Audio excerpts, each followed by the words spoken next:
നമുക്കിന്നൊരു ചേമ്പ് കറി വയ്ക്കാം. മീൻ കറിയുടെ രുചിയിലൊരു ചേമ്പ് കറി.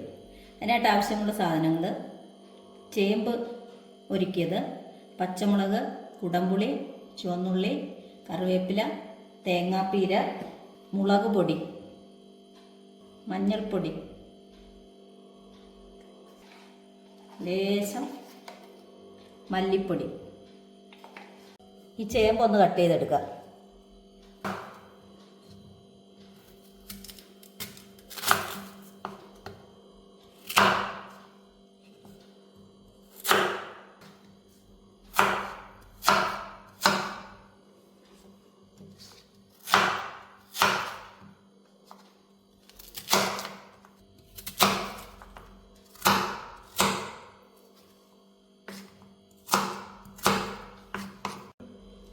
ചേമ്പൊക്കെ നമ്മളിത് കട്ട് ചെയ്തിട്ടുണ്ട്.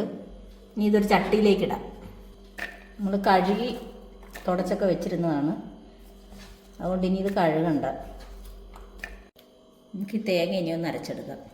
തേങ്ങ, മുളക്, മല്ലി, മഞ്ഞൾപ്പൊടി, കുറച്ച് വെള്ളം ഒഴിക്കാം. നന്നായിട്ട് അരച്ചെടുക്കണം.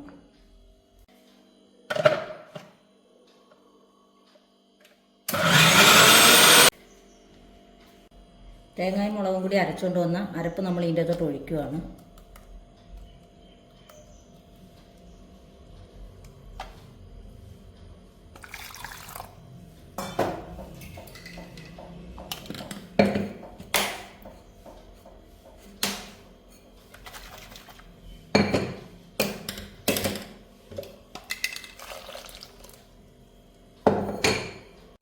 അരപ്പൊഴിച്ച് ഇനി നമ്മളിതേ പച്ചമുളക് കീറി വെച്ചിരുന്നത്, കുടംപുളി,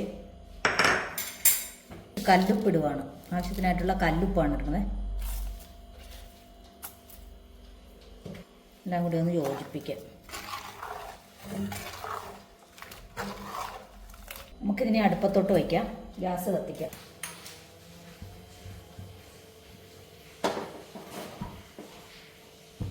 അടുപ്പിലേക്ക് വെച്ച് മൂടി ഇളക്കി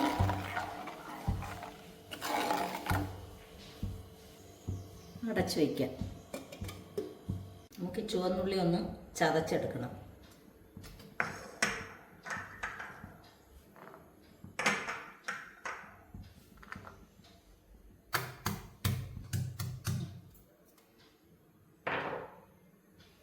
ചുവന്നുള്ളി ചതച്ച് കിട്ടിയിട്ടുണ്ട്.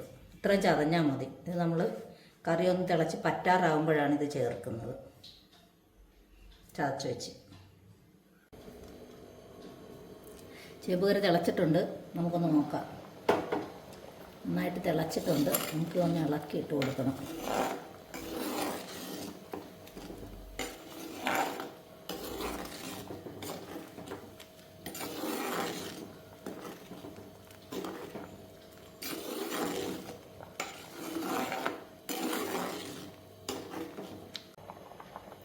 തിളച്ചിട്ടുണ്ട്.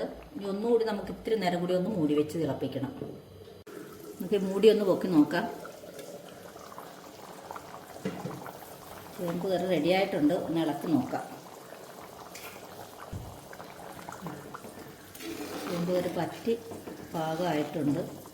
നമ്മൾ ചതച്ചിട്ട ചുവന്നുള്ളിയൊക്കെ നല്ലോണം വെന്ത് അതിനോട് ചേർന്നിട്ടുണ്ട്. ഈ സമയം വേണമെങ്കിൽ നമുക്കൊരു കതിരി വേപ്പില, ഇച്ചിരി വെളിച്ചെണ്ണയും കൂടി ഒഴിച്ചു കൊടുക്കാം. കുറച്ചുകൂടി ടേസ്റ്റ് കിട്ടും. നമുക്ക് ഇച്ചിരി ഇട്ട് കൊടുക്കാം. അങ്ങനെ 2 തണ്ട് വേപ്പില, ഒരിത്തിരി വെളിച്ചെണ്ണ. നമുക്ക് ടേസ്റ്റ് കിട്ടും ഇങ്ങനെ ഒഴിച്ചു കൊടുത്താൽ. നമുക്കിതൊന്ന് അടച്ച് വയ്ക്കാം. സ്റ്റൗ ഓഫാക്കാം. ഒരു 1 മിനിറ്റ് കഴിയുമ്പോൾ തുറന്നു നോക്കാം. നമ്മളിത് 1 മിനിറ്റായി അടച്ചു വെച്ചിട്ട് ഇതിൻ്റെ മൂടി ഒന്ന് തുറന്നു നോക്കാം. എന്താ ചെറിയ തിളയോടുകൂടിയൊക്കെ ചേമ്പ് കറി കിടക്കുന്നത്. എണ്ണയൊക്കെ തെളിഞ്ഞ് നല്ല സുന്ദരമായിട്ടിരിക്കുന്നു. സൂപ്പറാണ് കേട്ടോ. നല്ല സ്മെല്ലൊക്കെ വരുന്നുണ്ട്. മീൻ കറിയുടെ അതേ ടേസ്റ്റിൽ തന്നെ ചേമ്പ് കറി റെഡി ആയിട്ടുണ്ട്. നമുക്കിനി ഇത്